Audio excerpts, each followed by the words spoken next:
हम सबको बचपन से एक बात सिखाई गई थी कि फ्री का मतलब चीप होता है और फ्री का मतलब लो क्वालिटी भी होता है। लेकिन आज आप जिस प्रोडक्ट को रोज यूज करते हैं वो फ्री है, फिर भी दुनिया की सबसे पावरफुल कंपनीज में से एक को चला रहा है। बिजनेस की दुनिया में एक सिंपल रूल है, या तो आप प्रोडक्ट बेचते हो या सर्विस बेचते हो, लेकिन यहां ना प्रोडक्ट बिक रहा है ना सर्विस बिक रही है। ये प्रोडक्ट आपसे ₹1 भी नहीं लेता, फिर भी हर साल $1 बिलियन से ज्यादा कमाता है। और सबसे शॉकिंग बात, इस प्रोडक्ट का असली कस्टमर आप नहीं हो। अगर आप कस्टमर नहीं हो तो फिर कौन है? और पैसा आखिर आ कहां से रहा है? कोई सब्सक्रिप्शन नहीं, कोई पेवॉल नहीं, कोई फोर्स्ड अपग्रेड नहीं, फिर भी रेवेन्यू चार्ट्स स्ट्रेट ऊपर जा रहे हैं। तभी एक ट्विस्ट आता है, इस बिजनेस में प्रोडक्ट दिखता कुछ और है और असल प्रोडक्ट कुछ और।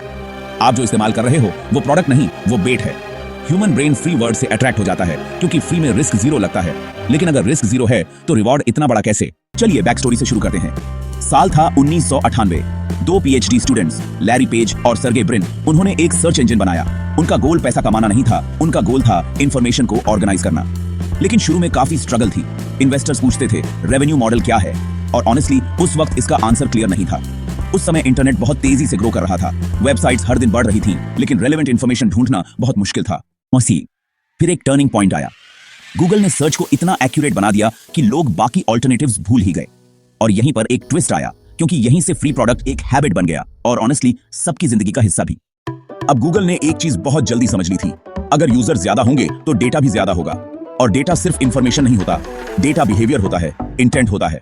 आज गूगल के पास 90% से ज्यादा ग्लोबल सर्च मार्केट शेयर है और रोजाना अरबों सर्चेस होते हैं। हर सर्च एक क्वेश्चन है और हर क्वेश्चन एक इंटेंशन है। यूजर सोचता है, मैं गूगल से पूछ रहा हूं। रियलिटी यह है कि गूगल यूजर को पढ़ रहा है। आप क्या सोचते हो, क्या खरीदना चाहते हो, कहां जाना चाहते हो? अगर कोई कंपनी आपको आपसे बेहतर समझने लगे तो सच बताऊं, पावर उसी के पास होती है।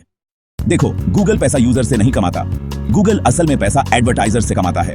एडवर्टाइजर्स अटेंशन खरीदते हैं और अटेंशन आता है डेटा से।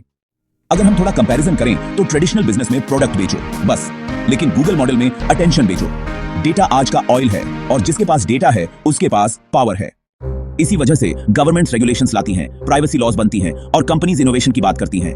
प्राइवेसी बनाम कन्वीनियंस और फ्रीडम बनाम फ्री सर्विसेज, यही आज की असली बहस है। जब कंपटीशन आया सर्च में, मैप्स में, वीडियोस में, तो गूगल ने एक स्मार्ट मूव किया। उनकी कमबैक स्ट्रेटजी थी Android free, YouTube free, Gmail free. हर नया फ्री प्रोडक्ट एक नया डेटा सोर्स बन गया। तभी एक ट्विस्ट आया, गूगल ने सिर्फ प्रोडक्ट्स नहीं बनाए, गूगल ने एक पूरा इकोसिस्टम बनाया। देखो, फ्री का मतलब कभी भी कमजोर नहीं होता। फ्री एक स्ट्रेटजी हो सकती है। अगर कोई प्रोडक्ट फ्री है तो आप कस्टमर नहीं, आप एसेट हो। क्या फ्री प्रोडक्ट्स हमें सच में एम्पावर कर रहे हैं या धीरे धीरे कंट्रोल कर रहे हैं? कमेंट में सिर्फ एक वर्ड लिखो, एम्पावरमेंट या कंट्रोल।